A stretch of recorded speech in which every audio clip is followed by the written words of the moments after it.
Y dentro de un ratito ya vamos a entrar a la columna internacional, pero no quería dejar de mencionar algo que acaba de salir ahí en Prensa Obrera. Los invito a leerlo, está en nuestra página web, prensaobrera.com, y también en Instagram, porque ahí lo van a ver un poco más en forma de reel, y lo quiero comentar porque para nosotros es de suma importancia que se sepa lo que está pasando. Dice: Trump suma al gobierno de Milei para el combate de la extrema izquierda. Y dice, Trump anunció la creación de una fuerza especial para combatir a la extrema izquierda. No es solo retórica. Milei ya anotó a la Argentina en este plan de persecución política. Bajo la etiqueta de terrorismo, buscan criminalizar la protesta social, las huelgas y las organizaciones que enfrentan el ajuste. Quieren transformar el reclamo popular en un delito federal. ¿Y qué sucede? El Ministerio de Seguridad se convierte en una sucursal de la inteligencia norteamericana. El objetivo de esto es la vigilancia masiva, la represión coordinada contra quienes no se arrodillan ante el plan de hambre. Como en las peores épocas de nuestra historia, vuelven a construir la figura del enemigo interno. Hoy, para Milei y Trump, el enemigo es el docente, el obrero y el estudiante que lucha. Esta estructura represiva no es casual, es la garantía necesaria para aplicar el saqueo de nuestros recursos. Sin represión, el plan de Milei no cierra. Frente a la internacional de la derecha y sus métodos de persecución, oponemos organizaciones independientes de la clase obrera. No nos van a amedrentar. Bueno, esto invito a que lo profundicen en una lectura en Prensa Obrera, seguramente se van a conocer.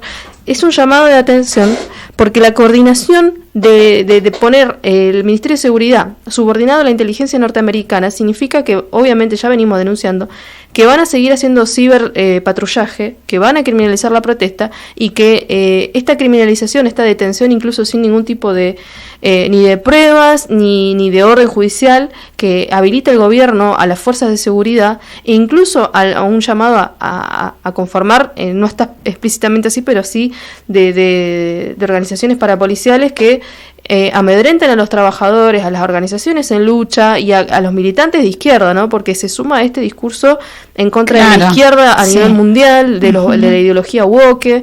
Y esto es importante que lo tomamos, porque en un contexto de agudización de guerra mundial, de discursos de derecha que siguen profundizando esta violencia hacia sectores, ¿no? Esta construcción del enemigo interno, mientras se combate hacia afuera, ellos esta pretendida idea de combatir en Irán, de desaparecer al pueblo palestino, en nuestro país el presidente, que se dice el más sionista de todos, está llevando adelante o promociona esta inteligencia que va a vigilar a los trabajadores, dando a entender que el enemigo en nuestro país es quienes luchan. Está adentro. Exactamente. Entonces, bueno, quería comentarle un poco de esto. Seguramente ahora lo vamos a hablar. Vamos a estar con Luis Bruneto, que es un compañero también del Partido Obrero que hace análisis internacional.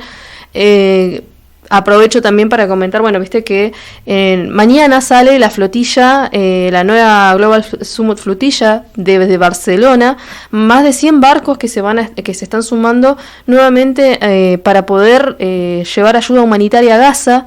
En esta nueva flotilla se ha sumado nuestro compañero Pablo Giachelo, es un compañero nuestro del Partido Obrero, periodista, militante, un referente que viene construyendo nuestra organización hace muchísimos años. Sí, que lo comentábamos, ya lo habíamos adelantado el sábado pasado, ¿viste? Entonces ahí siguiéndolo en redes uno puede ver los pasos que está siguiendo. Así es, y se está sumando con muchos activistas de todo el mundo que están denunciando no solamente el genocidio en Gaza, sino también lo que está pasando en el Líbano.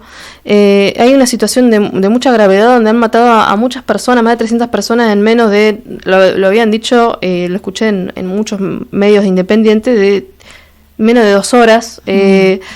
Algo que está aconteciendo, ¿no? El avance de Israel sobre estos países también, donde pretende apropiarse del territorio con la misma prepotencia con la que lo viene haciendo hacia el pueblo palestino. Y esto se sigue desarrollando, ¿no? En un contexto donde supuestamente, lo decíamos al principio, se había llegado a una tregua frente a la amenaza de Donald Trump de hacer desaparecer Irán, borrarlo directamente. Ahí está bien. Exactamente. Bueno, todo esto lo queremos contextualizar un poco más, integrar un poco estas ideas que estamos abordando, porque en el contexto internacional parece que están pasando tantas cosas, ¿no? Un montón. Y que parece que quedamos fuera, ¿no? En el medio de por ahí muchos podemos haber quedado omnibulados por lo que está pasando con la carrera tecnológica, ¿no? Esto de que en 10 días, ¿no? En este abril se fue a orbitar la Luna, ¿no? Se fue un cohete, el Orión es creo el nombre de la nave, y la misión se llama Artemis 2, donde ayer justamente han regresado... se me va ¿cómo se dice? Las personas cuando van al... Sí, como la campaña o algo así. Se me van los astronautas. Ahí está, los astronautas. Que volvieron y bueno, hicieron un amerizaje ayer, luego de haber estado orbitando la Luna. Esto porque lo menciono, porque también es algo a nivel mundial que impacta, porque después de 50 años de haber estado de esta llegada del hombre a la Luna, ¿no? De las misiones históricas que se llevaron adelante, bueno, se volvió en este caso no se fue a la Luna, se la orbitó, pero aparece Estados Unidos como esta potencia que nuevamente lleva adelante este tipo de impulsa este tipo de cosas mientras sucede todo lo demás que es esta guerra. Así que ahora ya lo tenemos acá, ya está en comunicación con nosotros para el programa, el bloque internacional. Luis Brunetto, te saludamos. Mariela y Gabriela desde Patagonia Obrera. Hola, ¿cómo les va? ¿Qué tal? ¿Cómo están? Muy bien. Buenas tardes. Bueno, estábamos adelantando un poco, recién nos encontramos con la noticia sobre lo que está haciendo el gobierno de Javier Milei en acuerdo con el Donald Trump sobre la vigilancia interna hacia el país y la persecución hacia la izquierda. Y queríamos charlar con vos, obviamente lo comentamos porque seguramente lo vas a abordar en análisis sobre la guerra Estados Unidos-Israel contra Irán. Así que bueno, queremos escucharte un poco a vos para que podamos contextualizar lo que está pasando desde de otra perspectiva, ¿no? De lo que no se ve en los medios de comunicación hegemónicos. ¿Hola? Bueno. Sí. Hola, ¿nos escuchás? No sé si se está cortando. Hay como un sonido de llamada en espera. ¿Hola? A ver ahí. Hola, ahí está. ¿Ahí me escuchan? Sí, ahí te escuchamos. Recién se había cortado, se hizo el ruido como de que se cortaba. De fondo, mirá, lo que nosotros interpretamos es que lo que hay que ver de fondo como cuestión fundamental que explica toda la situación, digamos, de lo que nosotros llamamos la tendencia a la guerra global. Ahí te estamos perdiendo, no sé Luis si nos escuchás. Sí, lo perdimos de nuevo. Se corta, debe ser la llamada que dices. Sí, acá la señal. Hola. Mira, no sé si Luis. Se corta. ¿Vos estás ubicado en algún lugar? Estoy de vuelta, pero sí, por ahí sí se pierde la señal. Sí, estoy parado. Estoy parado, parado, me refiero a que no me estoy moviendo. Está bien. Bueno, ahí te recuperamos, esperemos que podamos seguirla. Bueno. Decía que lo que nosotros llamamos la tendencia a la crisis global es inherente a la crisis del capitalismo. El capitalismo está en crisis, desde la crisis de 2008 no ha podido resolver su estancamiento económico, y esa es la clave de la situación mundial. Fundamentalmente se expresa esto en la tendencia a la pérdida, hay muy claro proceso de pérdida de hegemonía en el capitalismo imperialista mundial por parte de Estados Unidos. A la vez hay un alza fundamental del papel de China en el régimen capitalista, y esa es la clave de la situación mundial, y la clave, digamos, de esta tendencia a la guerra global está en la necesidad de Estados Unidos de intentar revertir ese proceso de decadencia hegemónica mediante lo que le queda, que es seguir siendo todavía la gran superpotencia militar del mundo, aunque eso también probablemente pueda relativamente ser cuestionado. No sabemos realmente qué es lo que tiene China, ¿no es cierto? Pero en principio todavía el poderío nuclear yanqui es muy superior, pareciera ser muy superior todavía al chino. Eso, digo, en parte se puede relativizar porque cuando uno ve la respuesta defensiva de Irán frente al ataque norteamericano, empieza a dudar empieza a dudar de todo, ¿no? Porque ha sido realmente una respuesta enormemente eficaz, ¿no es cierto? no solo por esta cuestión clave de haber podido cerrar el estrecho de Hormuz, que en términos militares no sería demasiado dificultoso, porque, bueno, cualquier barco que pasa está a tiro de cañón, sino por la respuesta a nivel de misilística y de daños que ha provocado en toda la infraestructura militar de Estados Unidos en la región. Fíjense que ustedes entre uno de los puntos de la propuesta iraní de acuerdo de paz está el retiro de Estados Unidos de todas las bases de la región. Eso es algo que resulta como inaudito, ¿no es cierto? Pero se apoya en una realidad, que es el daño militar muy grande que ha producido Irán a las bases militares yanquis. Es decir, no es un reclamo que se apoye en un deseo simplemente, sino que tiene una base, digamos, de sustentación. Y bueno, esa tendencia a la guerra, provocada por esta necesidad yanqui de revertir ese proceso de decadencia, es la que explica el ataque a Irak, ¿no es cierto? ¿Cómo se constituye, Luis, en esto también? Porque hablamos de Estados Unidos como potencia mundial que no quiere perder ese lugar justamente de dominación mundial, pero a la que se integra el Estado de Israel, que ya viene llevando adelante el genocidio palestino y que además está también formando parte de los ataques y los bombardeos contra Irán y el Líbano. Bueno, es muy interesante ese tema, porque justamente nosotros vemos cómo el imperialismo intenta de alguna manera salvar un poco las papas del fracaso que ha sido esta operación, que ya lo es, digamos, independientemente del resultado final, ya lo es para Estados Unidos, en el sentido de que ha tenido que abrir un proceso de negociación, etcétera, independientemente de la suerte de ese proceso de negociación. Pero hay un intento de explicación de esta situación por parte del imperialismo como producto de la locura de Trump, digamos, y del hecho de que Israel lo lleva de las narices. El proceso de paz que se está dando muestra que ahí hay un desacople, porque vos fíjate que Irán ha puesto como condición del proceso de las conversaciones de paz el cese de los ataques israelíes al Líbano. Eso Trump lo aceptó. Trump miente cuando dice que eso no era parte del acuerdo. Hay dos cosas muy sencillas que lo demuestran. Primero, que estaba robado Trump en el mensaje del primer ministro pakistaní, en el que contenía en el que expresamente el texto dice que una de los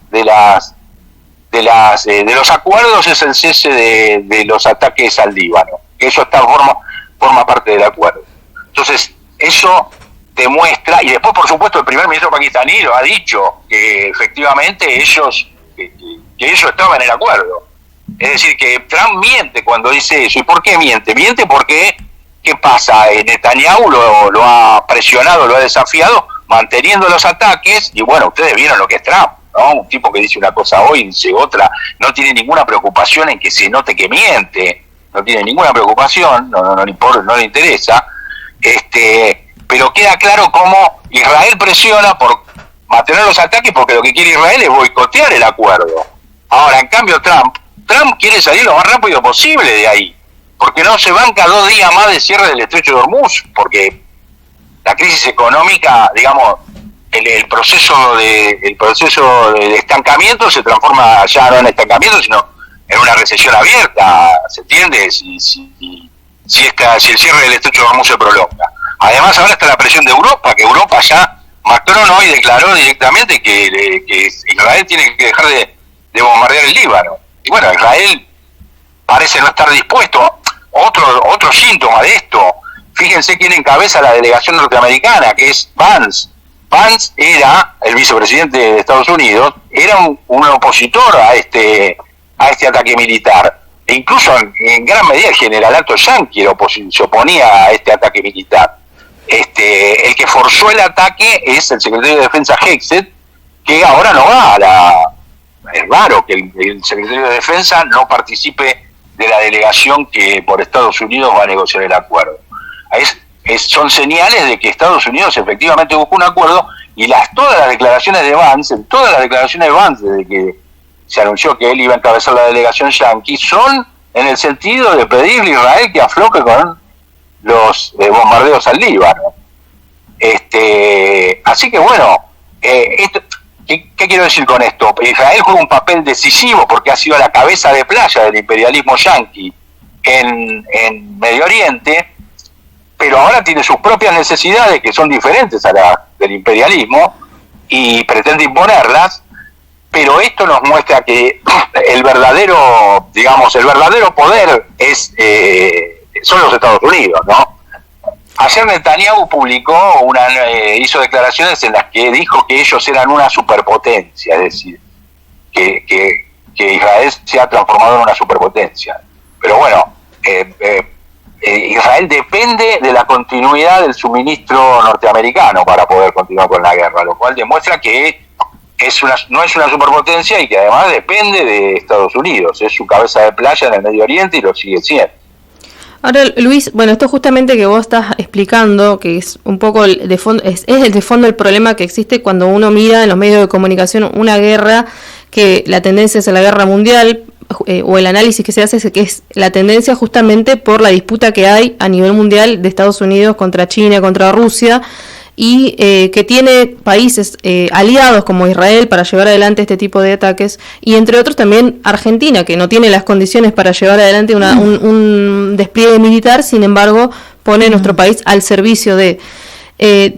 nosotros entendemos desde una perspectiva socialista, hacemos un análisis sobre cómo van a desenvolverse estos acontecimientos y cuál debería ser una salida de fondo a esta situación a la que estamos asistiendo, porque venimos en una semana donde vimos a un Donald Trump amenazar con desaparecer a toda una civilización que a las horas luego se desinfló, pero no podemos dejar de advertir que es la gravedad del asunto, ¿no? Y cómo se están desarrollando las diferentes potencias en este contexto internacional en el que se juegan también esta crisis económica. Como bien decís, Donald Trump está preocupado por el estrecho de Hormuz. Pero bueno, seguimos viendo cómo se siguen desenvolviendo estos ataques a los países de Medio Oriente. Mirá, las fuentes serias dicen que la opción nuclear estuvo sobre la mesa, no solo en Estados Unidos, sino en China, en Rusia, en Pakistán. Vos sabés que Pakistán tiene armas nucleares, Pakistán y la India tienen armas nucleares, son enemigos. Pakistán está alineado con China, la India está alineada con Estados Unidos, aunque forma parte de los BRICS, pero es por ahí de los BRICS el más cercano a Estados Unidos. Tampoco se sabe estrictamente si Israel no tiene armas nucleares declaradas, pero tiene armas nucleares, es sabido. Sudáfrica, por ejemplo, se sabe que tiene un arma nuclear tampoco declarada. Tampoco se puede saber si la tiene en realidad Irán o no, ¿me entendés? Entonces, estamos caminando al lado de una cornisa, ¿no? Y la única salida a esta cornisa es la derrota del imperialismo, ¿no? Que es, en principio es evidente también que hay, la burguesía yanqui está dividida. Hay un sector de la burguesía yanqui que pretende negociar su desplazamiento del papel central en el mundo, ¿no es cierto? Sobre todo la franja más moderna, más ligada a los negocios internacionales, que se ve ultra perjudicada por la guerra comercial con China, etcétera. Pero hay toda otra franja que, bueno, es la que atea la guerra y es la que, en gran medida Trump representa, ¿no es cierto? Que además es muy llamativo, porque si no sé si ustedes recuerdan que Trump gana las elecciones con un programa aislacionista y diciendo que va a llevar la paz a todo el mundo, en Ucrania en 24 horas, no sé si se acuerdan de eso. Sí, tal cual. Bueno, esto incluso ha provocado divisiones en su propia base, en la base de MAGA, ¿no? Junto con el leitmotiv, que se ha convertido leitmotiv de que Israel lo lleva de las narices, ¿no? Ahí en esa base MAGA también en parte, además de la legítima, de lo que podría ser un legítimo deseo de no entrar en una guerra, también hay un contenido en ciertas franjas de la población que apoya a Trump de antisemitismo, ¿no? Pero bueno, la tendencia de fondo es esta, y solamente la pueden parar los pueblos del mundo, ¿no? Es lo mismo que Y eso no es una utopía, porque cuando se produce el ataque del 7 de octubre, uno podía pensar que eso iba a terminar en el desastre político, y sin embargo ese hecho que se produce cuando Palestina estaba condenada a la desaparición de la escena política, la cuestión palestina, estaba a la firma de los acuerdos de Abraham, estaba Israel negociando sus acuerdos de Abraham con Arabia Saudita, lo cual era el fin de la causa palestina. Bueno, la acción de la resistencia palestina cambia el escenario político y abre lo que podríamos llamar en décadas el primer movimiento internacionalista en décadas, ¿no es cierto?, basado en la solidaridad internacional de los pueblos trabajadores, principalmente de Europa y de Estados Unidos, ¿no? Entonces, me parece que las posibilidades de desarrollar una acción desde la clase trabajadora ante una situación que se vuelve perentoria, es decir, realmente el mundo está enfrentando una situación, ya vivimos en la barbarie y yo siempre recuerdo esa frase del manifiesto, ¿no? Los grandes encrucijadas históricas han terminado con el triunfo de la clase revolucionaria o el hundimiento de las clases en pugna. Bueno, nada impide que se hundan las clases en pugna en una situación en la que el hundimiento de las clases en pugna es el hundimiento probablemente del planeta mismo, ¿no es cierto? Entonces, ¿quién puede frenar eso? Bueno, eso solamente lo puede frenar la acción de las clases trabajadoras del mundo. Dicho esto, por supuesto que, aún con todas las diferencias que tenemos con el gobierno iraní y el régimen de los ayatollah, el triunfo del imperialismo sobre Irán, como lo mismo que ocurriría en Cuba o lo que fuera, no va a traer ninguna solución y va a empeorar la situación de las masas árabes, incluso de la franja oprimida de la sociedad iraní, o persas en este caso, y va a empeorar todo, no es ninguna solución de volver a Irán a la situación colonial. Y una derrota del imperialismo demuestra además que se puede luchar contra él, que se lo puede derrotar. Por eso nosotros no tenemos una posición de neutralidad. Lo digo porque en este momento una franja del bloque peronista ha presentado un proyecto de resolución para que la Argentina se declare neutral. Bueno, nosotros vemos la derrota del imperialismo yanqui en la guerra imperialista contra Irán. Parece que es muy claro esa diferencia. Y además, Luis, o sea, déjame agregarte esto, ¿no? Porque vos decís, bueno, la neutralidad en el contexto donde vos tenés un gobierno como el de Javier Milei que está profundizando la persecución contra los luchadores, termina siendo favorable a los intereses, ¿no?, de este imperialismo también. Por supuesto, totalmente, exactamente, es así. Sí, la neutralidad es como cuando te dice yo soy apolítico, ¿viste? El famoso caso de soy apolítico, entonces uno dice, bueno, entonces soy de derecha, bueno, acá más o menos, soy neutral, bueno, entonces está con los yanquis. Totalmente. ¿Qué querés que te diga? Así es. Bueno, Luis, te agradecemos esta comunicación y el análisis que nos has brindado, que nos sirve mucho para seguir profundizando, la situación internacional, y seguro lo vamos a seguir. Probablemente haya algún elemento que vengo de una reunión que no pude estar al tanto, probablemente esto es segundo a segundo, así que hay que estar al día. Puede haber cambiado, sí, es realmente segundo a segundo. Además hay un elemento, perdón que me extienda, pero hay un elemento que es llamativo, que es la guerra de tweets que hay. Tuitea Trump y tuitean los iraníes, tuitea Israel y tuitean los iraníes, es un elemento, digamos, en cierto sentido nuevo, que también ayuda un poco a la comprensión, porque en esos tweets aparecen señales de... Bueno, Donald Trump hizo su anuncio de invadir Irán, de desaparecer Irán a través de las redes. Bueno, no lo hizo por X, pero fue así, como... Por eso digo. Él tiene su red social propia, pero lo que tuitea enseguida lo ponen lo replican. En Twitter, en X. Exactamente. Sí. Muy bien, entonces ahí seguiremos la situación, llamamos obviamente acá a la audiencia que lea Prensa Obrera, que lea los artículos y seguir todo el desarrollo de lo que pasa a nivel internacional. Y hoy ahora acá en Cabas hay una nueva movilización en solidaridad con la lucha del pueblo palestino. Así es. Bueno, te mandamos un abrazo, Luis. Bueno. Abrazos. Un abrazo para ustedes. Hasta luego. Hasta luego. Hasta luego. Luis Brunetto. Sí.